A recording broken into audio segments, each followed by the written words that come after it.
Hello, everybody, and this is Jarrett with Pit Lane Start's preview of the 2021 Styrian Grand Prix. Max Verstappen was the fastest in both Friday sessions with a 1 minute 5 second .91 in FP1 and a 1 minute 5.412 in FP2. But the story from practice today is Valtteri Bottas is spinning the pit lane during the second session today.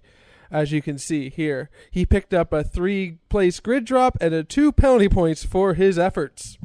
The stewards in their decision, and I quote, when Valtteri Bottas pulled away from his designated pit stop position, he lost control of his car when he turned into the fast lane. He oversteered, spun, and came to a stop in the fast lane near the McLaren pits.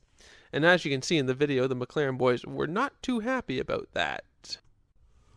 Moving on to the news, Istanbul Park is back on the calendar after being removed as a replacement for the Canadian Grand Prix, and it was replaced by this race, the Styrian Grand Prix, but Istanbul is back on the menu, and that's nothing but a good thing.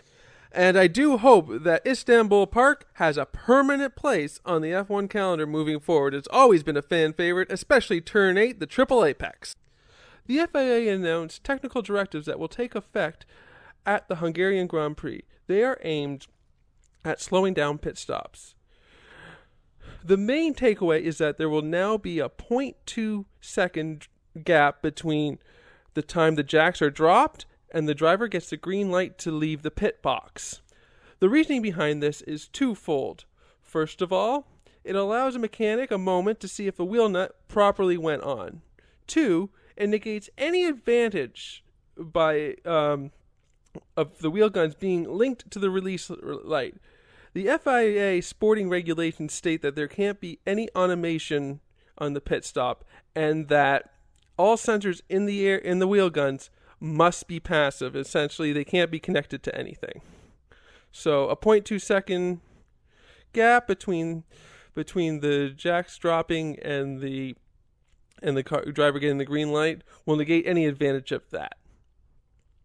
I think that this is trying to fix a problem that doesn't really exist. Sure, there have been a handful of unsafe releases and a few cars losing their wheels, but speed of the pit stop wasn't a factor in any of those. In fact, Red Bull Racing, who are the kings of the pit stops and have the 6 of the top 10 fastest pit stops on the year, never have issues with their stops. Now, it's not unheard of for Formula One teams to try to claw back their competitors' advantage as opposed to trying to catch up to them. And with Merck not able to match Red Bull in the pits in this top title fight, it wouldn't be surprised if this was one of those times. Now, I'm not saying that it is, but, it could be. While there hasn't been much history at the Styrian Grand Prix, as there's only been one Styrian Grand Prix in history, and that was last year, and it was won by Lewis Hamilton. There has been notable events at the Red Bull Ring. Back in 2001, let's have a listen to this famous... Let Michael pass for the championship. Let Michael pass for the championship to Wednesday. Ah, yes. John Tott's famous radio message back in 2001, asking Rubens Barrichello to make way for Michael Schumacher so that Michael Schumacher could gain P2 and cut into David Coulthard's gains into the Drivers' Championship. Now you got to remember, there was no strategic advantage to this swap. It was just simply, let's get as many points as we possibly can for Schumacher. Now, this created quite a stir in the paddock, with Adrian Newey saying that this team order went against Formula One's moral principles.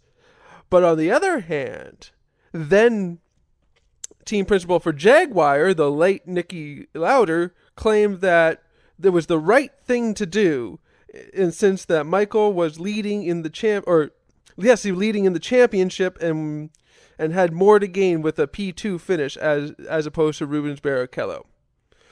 Rubens Barrichello obviously wasn't happy about it and made his feelings heard in the post-race debrief and to the public. Anyways, I'm not making any predictions for this weekend because I have been so wrong, and I'm just going to take a break and see what happens, and maybe I'll make the predictions next week when they're at the actual Austrian Grand Prix on the same track. Anyways, enjoy the racing on the weekend, and we'll see you after the race.